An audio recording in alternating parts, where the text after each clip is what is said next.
Desde los estudios de NTC, este es Noticias 1.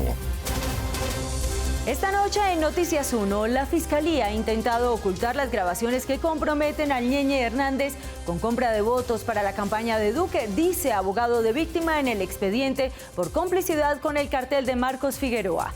Otra grabación vincula al Ñeñe con hermanos de Kiko Gómez. Misión Electoral denuncia que compra de votos en segunda vuelta presidencial se convirtió en costumbre. Hay que prevenir el coronavirus, pero no entrar en pánico porque este baja las defensas, dicen médicos colombianos. Murió un manifestante chileno víctima de un disparo antimotines similar al que mató a Dylan. Y en los deportes, Germán Arango. Claudia, Daniel Galán jugó como uno de los mejores 10 del mundo. La frase no es mía, sino del argentino Juan Ignacio Londero, quien reconoció de esta manera la gran actuación del santandereano artífice de la clasificación de Colombia a la gran final de Copa Davis, por supuesto, junto a Cabal y Farah. Se le olvidó al Once Caldas ganar en condición de local. Se iban 5 empates seguidos en el Estadio Palo Grande, esta vez frente al América de Cali. Polémico penalti, pero al fin y al cabo Lionel Messi volvió a salvar la tarde del Barcelona, que se impuso 1-0 y con dificultad sigue peleándole la Liga Española al Real Madrid.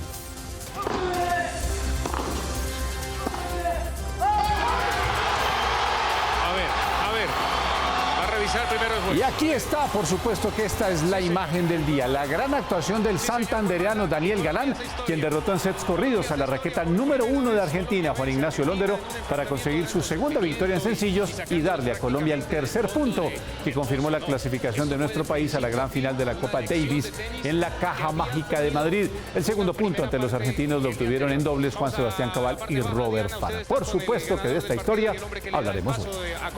Por la prensa libre y el derecho que todos ustedes tienen a la verdad, Yo Soy la Red Independiente. Presenta Noticias 1 con Claudia Cano y Germán Arango. Bienvenidos a las noticias del fin de semana. Hoy fue sepultada en Bogotá la exguerrillera a la que un sicario asesinó el jueves en el barrio El Tunal de Bogotá mientras paseaba a su perro. Su partido dice que se trata de un mensaje de terror para todos los excombatientes. Patricia Uribe. Claudia, los directivos del partido califican el crimen como un golpe a la moral de miles que resolvieron dejar las armas y buscar sus proyectos de vida en la civilidad.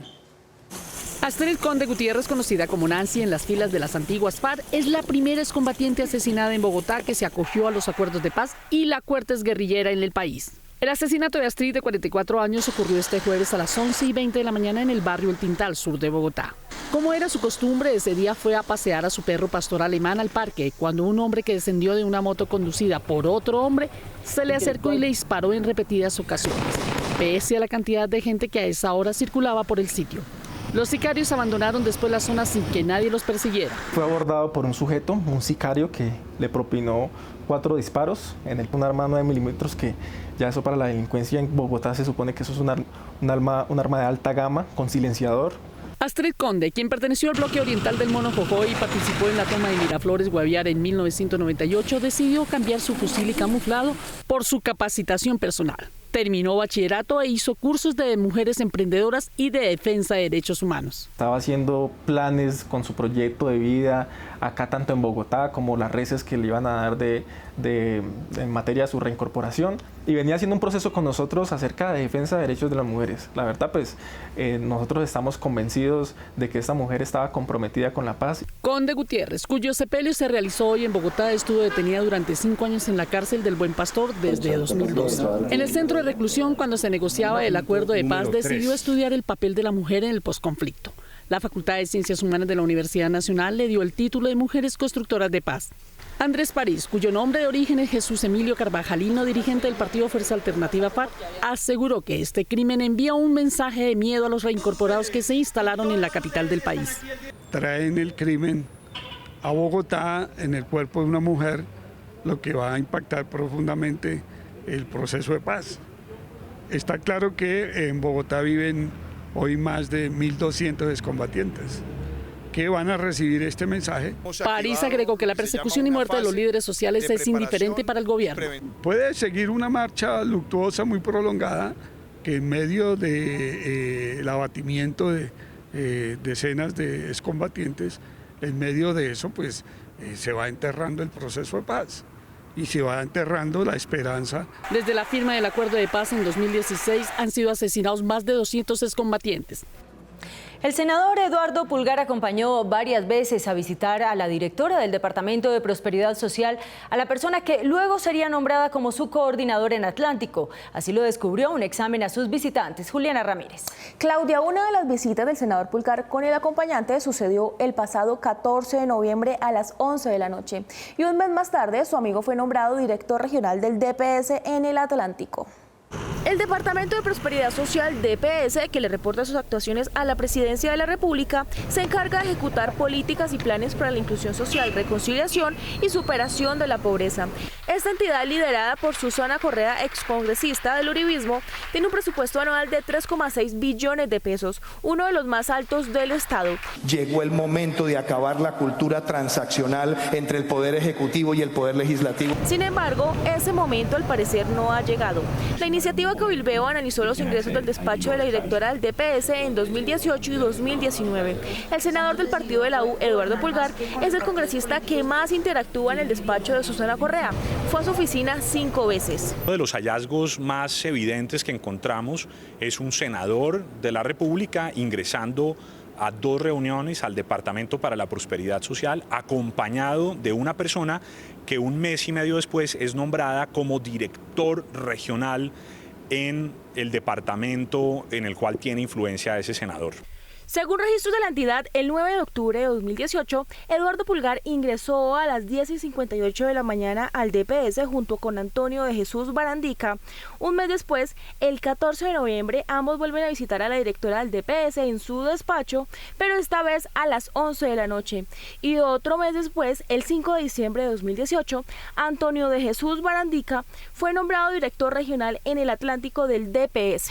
Sin acuerdos burocráticos, sin mermelada. El Departamento para la Prosperidad Social ha entendido que tiene que jugar con otras fuerzas políticas, como probablemente lo ha entendido el gobierno nacional, pero lo claro es que el Centro Democrático está quedando relegado y eso puede explicar en parte el gran malestar de algunas facciones internas del Centro Democrático que están muy molestas con el alto gobierno. Si bien 18 congresistas del Centro Democrático visitaron a la directora del DPS en su oficina, sobresalen los 15 ingresos de congresistas del partido de la U, las 2 entradas de congresistas de Cambio Radical y las 12 visitas que hicieron los legisladores del Partido Conservador. De acuerdo con los registros, el representante liberal Álvaro Henry Monedero y el senador de Cambio Radical Antonio Sabraín parecen tener mucho interés en las labores del DPS. La semana política alteró su rutina por el descubrimiento de audios entre un colaborador de la campaña presidencial de Iván Duque en La Guajira, conocido como el Ñeñe Hernández, y un interlocutor desconocido en que hablan de comprar votos para la segunda vuelta. Guillermo Gómez. Claudia, hay 3.404 clips de grabaciones de la Fiscalía a las conversaciones del Ñeñe, todas en poder de Noticias 1. El total de las conversaciones interceptadas a José el Ñeñe Hernández son 3.404. Hacen parte del expediente por el asesinato de un hombre en Barranquilla en 2011 que no tenía en principio connotación política. Entre esas conversaciones, escuchadas por investigadores de la Fiscalía, se encontraron unas que nada tienen que ver con el homicidio investigado, pero que comprometen la elección de Iván Duque como presidente, según lo reveló esta semana el portal La Nueva Prensa del periodista Gonzalo Guillén. La Fiscalía, desde el momento que nosotros filtramos el informe de Policía Judicial, donde se establecen unas transcripciones, donde se precisan unos presuntos hechos de fraude electoral, la Fiscalía ha desmentido o ha deslegitimado que dentro del descubrimiento probatorio de esos elementos estuviera ese informe. Sin embargo, debido a que la Fiscalía no pudo seguir ocultando la existencia de esas interceptaciones, en las que al parecer estaría comprometido un sector notable de la política del país, el fiscal general actual no tuvo otra salida que ordenar investigación. Pese a que esta situación se presentó en la administración del doctor Fabio Espitia Garzón, fiscal general de la Nación encargado, esta Fiscalía compulsará copias a las autoridades competentes para los fines pertinentes. Entre las 3.404 conversaciones del Ñeñe Hernández, se le oye hablar, además de sus contactos con el alto gobierno del presidente Duque, sobre sus negocios de ganadería. Una de sus transacciones la realizó con el ginecólogo y hermano del condenado exgobernador de La Guajira, Juan Francisco Kiko Gómez, según se deduce del audio en el que el Ñeñe conversa con quien al parecer sería una empleada suya. Hola. Andrea, ¿cómo estás tú, mi vida? Hay un tipo que yo Mario Gómez. ¿Te acuerdas el día que tuvimos que pagar los ganados allá en La Guajira? Y yo el tipo le dije que me diera espera hasta el viernes. No me entiende. Y ese man siempre tiene ganado. Y aparte de eso, el man me está diciendo que el ganado no es de él, que me lo dejó embarcar porque yo me comprometí el viernes para ver que son como 100 millones, creo. Tú tienes ahí lo de Mario Gómez. Mario Gómez, yo lo busco. Fue el del barco pasado. No, del barco. De este. Sí, correcto. ¿Te acuerdas que eran varias consignaciones? Pusiste una y a Mario Gómez. Sí, uno Mario Gómez Salchara. Búscalo. José Ñeñe Hernández, asesinado en Brasil un mes después de esta conversación, era señalado por la Fiscalía como integrante de la estructura criminal de Marquito Figueroa, como aparece en este organigrama de las autoridades. A su vez, la estructura de Figueroa tuvo relaciones con la política local y regional por medio del exgobernador Kiko Gómez y la también exgobernadora Oneida Pinto. Y el presidente Duque admitió que sí tuvo conversaciones durante actos de proselitismo el año pasado con alias el Ñeñe Hernández y que este asistió como invitado a su posesión, pero negó que su dinero hubiera ingresado a los gastos de su campaña. Juan Fernando Barona. Claudia, el presidente fue enfático al decir que las fotografías que existen de él con el Ñeñe Hernández se produjeron todas en actos públicos y no en privados.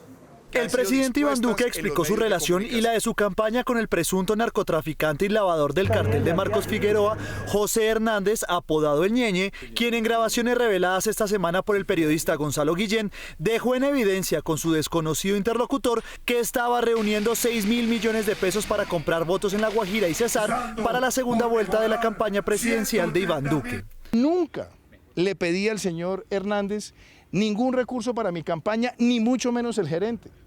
Ni tampoco hay aportes del señor Hernández a mi campaña. El presidente aceptó haber conocido al Ñeñe Hernández, del que hoy se sabe que fue interceptado legalmente por una investigación con relación al asesinato de una persona.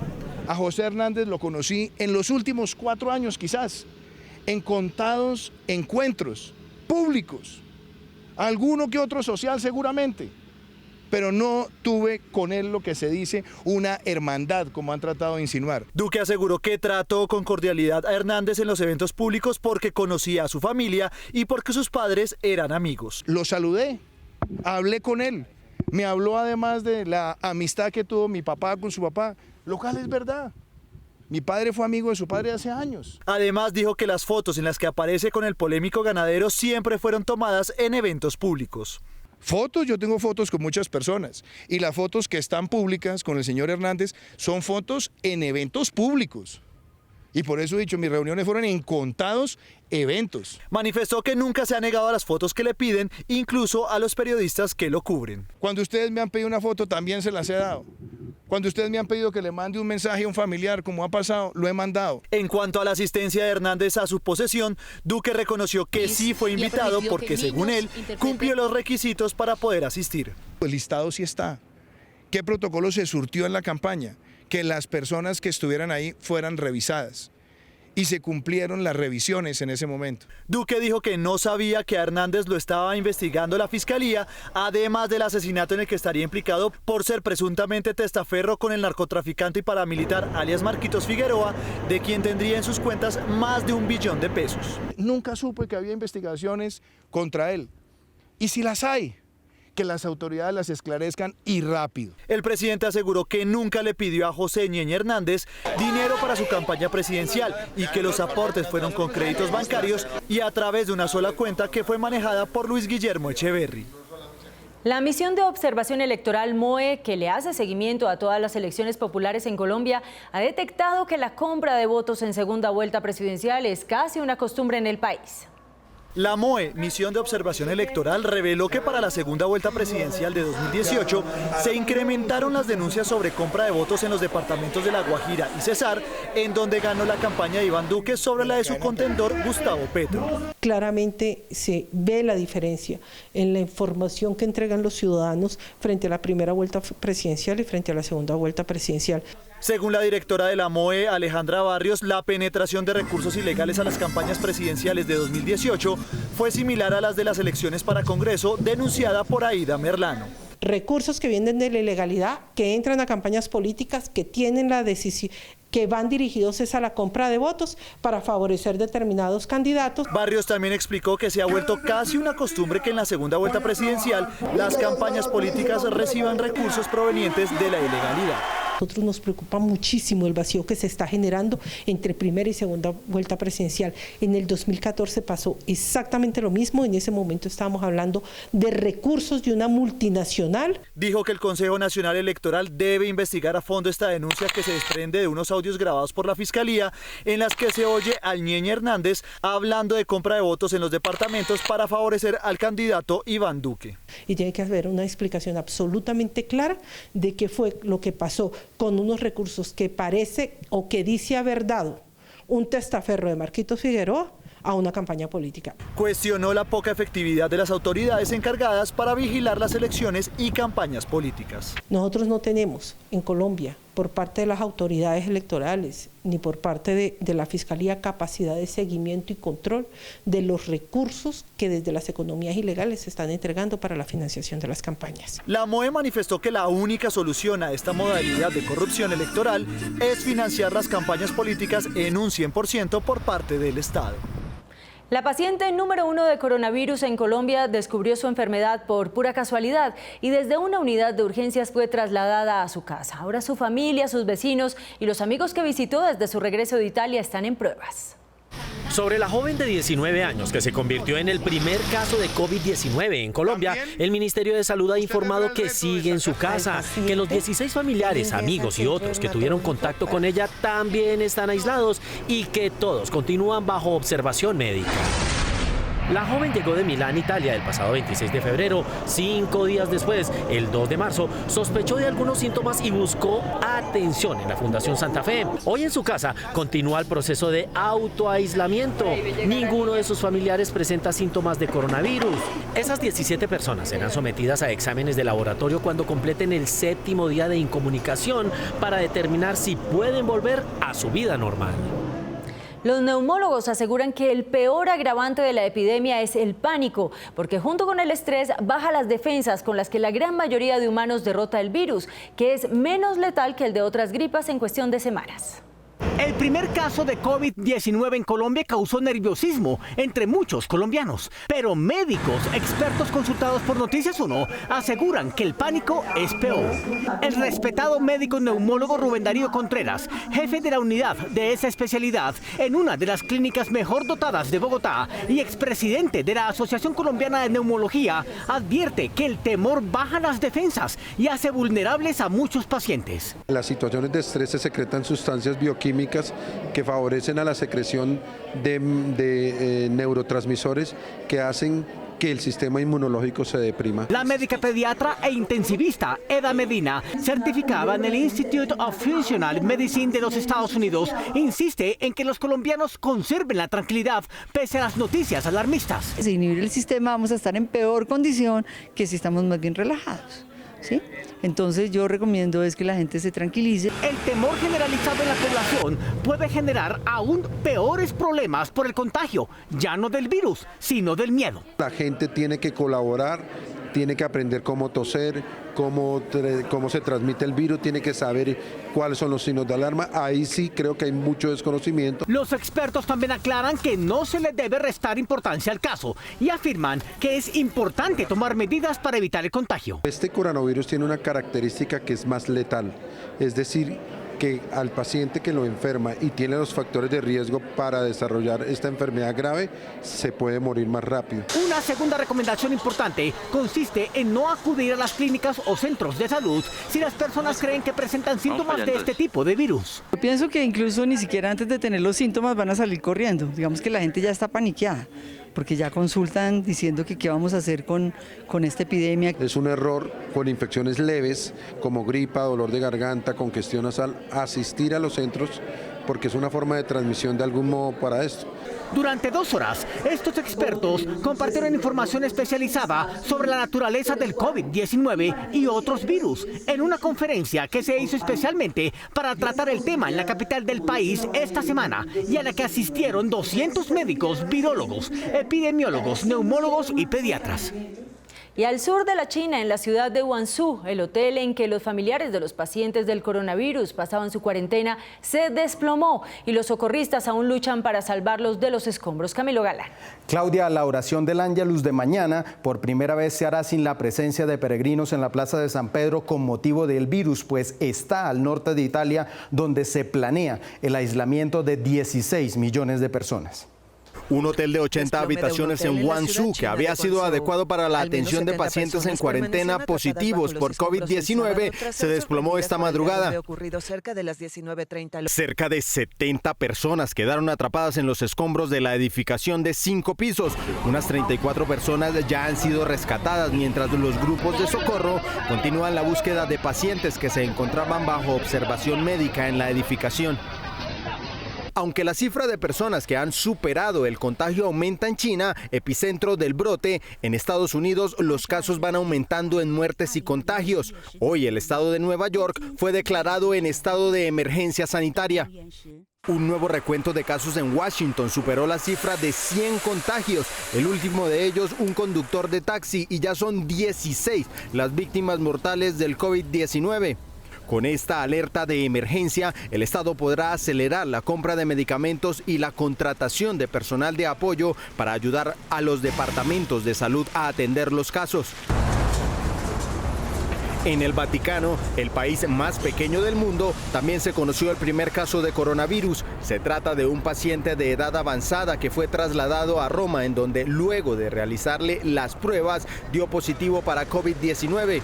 El Hospital del Vaticano se encuentra cerrado, pues continúa la desinfección, mientras desde la Santa Sede se anunció que la oración del Ángelus de mañana se hará vía streaming.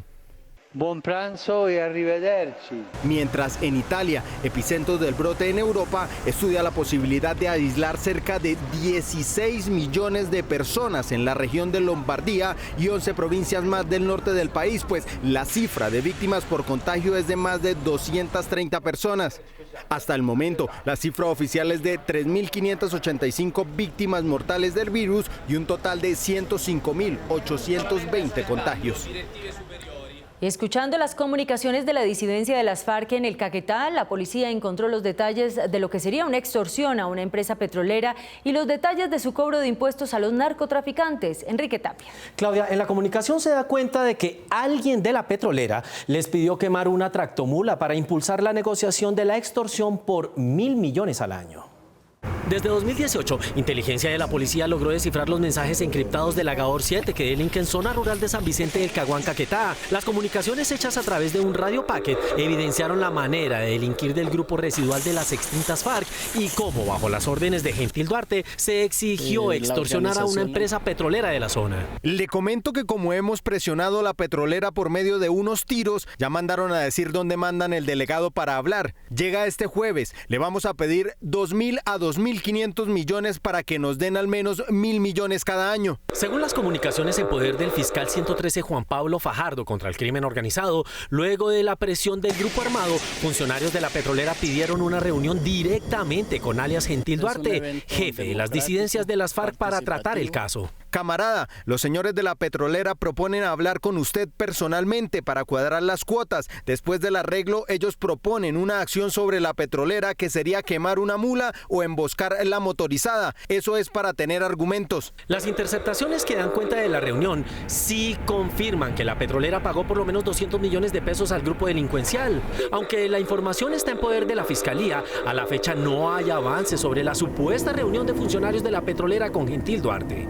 Organizado de tal manera de que vengan. Entre las comunicaciones que lograron ser desencriptadas, también se evidenciaron las órdenes para cobrar cuotas por la producción de coca. Sobre finanzas estamos trabajando. Hemos llamado a todas esas contrataciones del Guaviare, pero hasta ahora no ha salido nada, solo proyectos. A la coca le subimos el impuesto a 2.200 para campesinos y 450 para el movimiento. La Gahor 7 fue bombardeada en zona rural de San Vicente del Caguán el 29 de agosto de 2019 y fue dado de baja alias Gildardo el Cucho. En la operación militar también murieron 10 menores de edad.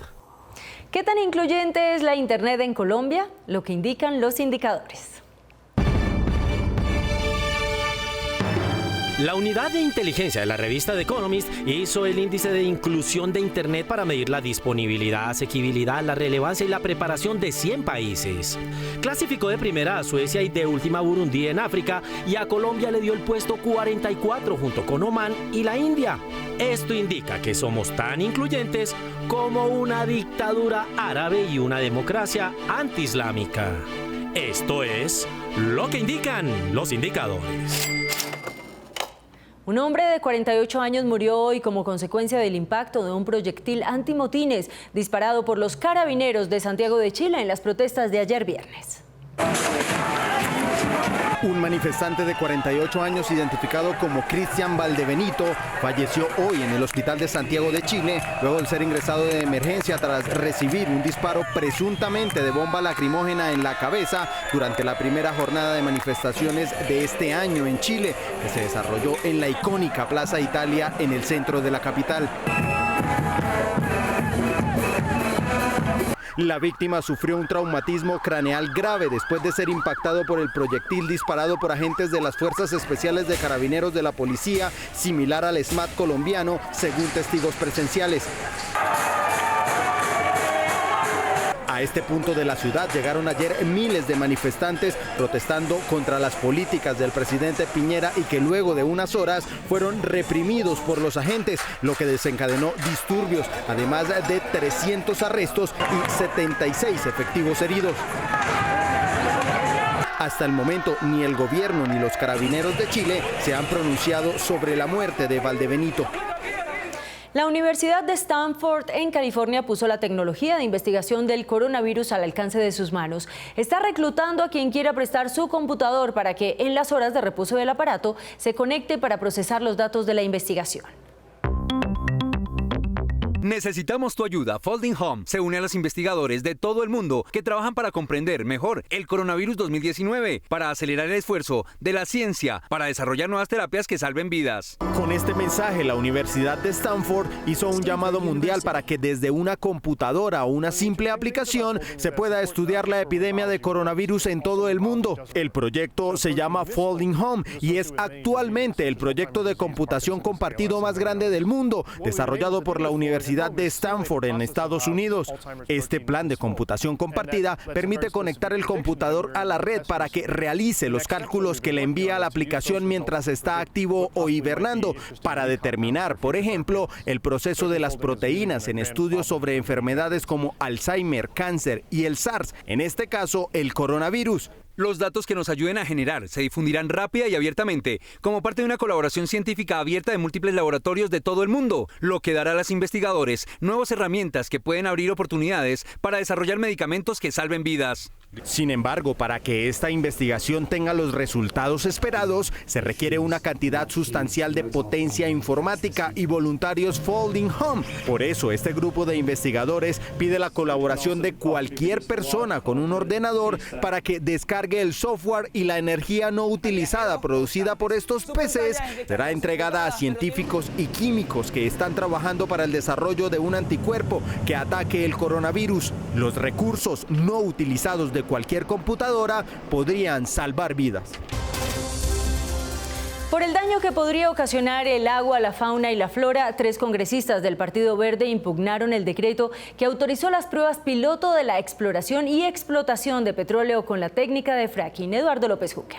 Claudia, además de los temas ambientales, ellos argumentan que el decreto tiene un lenguaje maquillado para pasar por un lado la prohibición que ya habían hecho el Consejo de Estado y el Tribunal Administrativo de Cundinamarca. 8 días después de que el Ministerio de Minas y Energía expidiera el decreto 328 del 28 de febrero, autorizando el fracking en proyectos pilotos para explotación de yacimientos no convencionales, 3 representantes a la Cámara del Partido Verde lo demandaron ante el Consejo de Estado por los efectos nocivos para el país. Dañan todos nuestros ecosistemas, no solamente la flora, la fauna, sino el agua que beben las personas, las comunidades. El impacto ambiental y social es altísimo. Entre otras consideraciones, los congresistas del Partido de los Ambientalistas consideran que el decreto del gobierno viola la Constitución y varios derechos fundamentales. El derecho a gozar de un ambiente sano, porque viola el principio de precaución, y porque los resultados no se pueden medir en alrededor de 2 o 3 años. De acuerdo con el análisis de las 19 páginas del decreto 328, los representantes a la Cámara consideran que lo autorizado por el gobierno para que las empresas petroleras usen fracking como técnica de explotación petrolera no tiene visos de investigación científica. Que buscan medir futuras reservas. Así las cosas, se trata de un proyecto de exploración con tecnología de fracking maquillado de un proyecto de investigación científica para eludir la prohibición del Consejo de Estado y el Tribunal Administrativo de Cundinamarca. Además, la representante Miranda señala que al autorizar el fracking, el gobierno está desacatando las órdenes de los jueces de la República. Porque el decreto pretende crear un comité donde ellos mismos son juez y parte y ellos mismos definen dónde se hace y dónde no se hace fracking en el país, desconociendo a las comunidades. Los congresistas ven con preocupación que en el tiempo autorizado para el uso del fracking no se conocerían los daños al medio ambiente y a la salud de las personas. Organizaciones de derechos humanos que en Colombia se congregan en 3 plataformas diferentes se unieron para dar su respaldo al informe del relator de la ONU para los Derechos Humanos en Colombia y en consenso destacaron la incapacidad de la nueva ministra de Interior para entender el tema, que es competencia de su cartera. 3 plataformas de derechos humanos colombianas con reconocimiento e incidencia internacional que reúnen a más de 500 organizaciones sociales respaldaron el informe de la alta comisionada de la ONU para este tema, Michelle Bachelet, y al relator de la ONU, Michael Forbes, quienes calificaron como preocupante el incremento de asesinatos de líderes sociales en 2019. Los informes fueron calificados por el presidente Duque como una intromisión a la soberanía, mientras que la ministra del Interior, Alicia Arango, y la canciller, Claudia Oblum, dijeron que habían más muertes por robo de celulares y que no existía criminalización estatal a la protesta social ni a los defensores, respectivamente. Es una salida absolutamente en falso, es peligrosa, además porque naturalizan que a las personas las maten. Ese es el problema. Si ellos quieren desviar la atención, pues de pronto lo logran, pero en el fondo están haciendo todo lo contrario a las recomendaciones. Michael Forbes, relator especial para defensores de derechos humanos, aseguró que en América Latina, Colombia tiene el mayor número de crímenes contra este sector social. Es una actuación errática la que ha hecho el presidente, la que ha hecho la canciller, y creo que pues finalmente el que queda mal es el gobierno, es decir, el Estado colombiano hace parte de la comunidad internacional, ha ratificado todos los tratados internacionales de derechos humanos. Lo que hay es una estigmatización muy fuerte hacia los liderazgos sociales que vienen siendo amenazados y asesinados claramente. También pidieron que la ministra del Interior replanteara su cargo, porque según los defensores no tiene ni idea de lo que es la protección a los derechos humanos. Por pura responsabilidad política debería de renunciar, porque ella no sabe qué es derechos humanos, ella no sabe qué es un líder social, ella no sabe para qué es el Ministerio del Interior cuando está diciendo esto. Las organizaciones de derechos humanos coincidieron en que los crímenes contra líderes sociales, excombatientes de las FARC y defensores aumentarán porque no hay una política de protección real y porque los sectores de la extrema derecha no quieren el acuerdo de paz. Desde antes de que la Corte Constitucional reconociera los derechos del río Atrato, estaban dispuestas las estaciones de monitoreo de las aguas de su nacimiento en Carmen de Atrato, Chocó, que tiene una mina sobre la boca toma de su acueducto, pero sus mediciones y las actas de la autoridad ambiental a la mina están perdidas. ¿Qué tal esto? En los años 50, el puñado de colonos de Carmen de Atrato en el Chocó no encontró mayor reparo para la explotación de un yacimiento de oro montaña arriba, donde se había creado el casco urbano otras 5 décadas atrás. Cuando hicieron la exploración se calculó que la explotación iba a ser durante unos 10 años. Se fue creciendo. Hoy en día ya tenemos esta multinacional. El yacimiento de oro y cobre en la mina El Roble superó por 5 décadas su primera prospección, con la boca toma y el lago de los lodos contaminados de sus operaciones mineras encima del acueducto del pueblo. Esta es la evidencia del río Atrato, Nagua, que no hay comparación al río La Playa. Vean qué belleza, qué diferencia. Esta agua la rasquiña. Hace más de 2 décadas los lugareños se dieron cuenta que los residuos de la mina estaban contaminando las aguas del pueblo. ¿Cuál de estas aguas te toma para calmar la sed?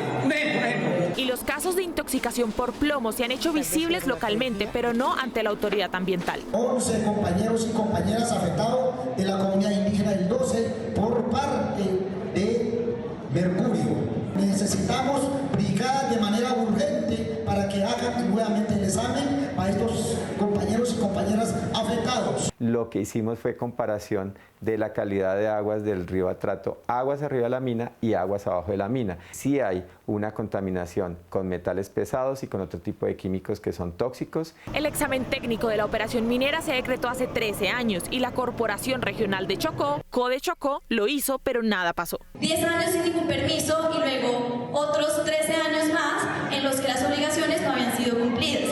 Un auxilio inesperado surgió en la sentencia T622 del año 2016, que le ordenó a Codechocó monitorear el agua del río, cosa que también hizo, pero desaparecieron el expediente y llevamos un año pidiéndolo a ver qué era lo que pasaba. Desde que nosotros comenzamos el proceso en noviembre de 2016, nos dijeron en Codechocó que el expediente ambiental no existía. Lo que pasó fue que los exámenes de Codechocó en el año 2014 y 2017 a la mina El Roble determinaron que sus residuos peligrosos estaban llegando al río, al único río con derechos que tiene el país, y que era necesario cerrarla para evitar problemas de salud. Para nadie es un secreto que están envenenando todos sus ríos, deforestando todas sus selvas. Aunque los carmeleños viven de la mina, no están dispuestos a tomar sus lodos, pues la piscina de sus desechos ha contaminado el río. Hubo vertimientos incontrolados de relaves, que son unos materiales potencialmente muy tóxicos, directamente al río Atrato.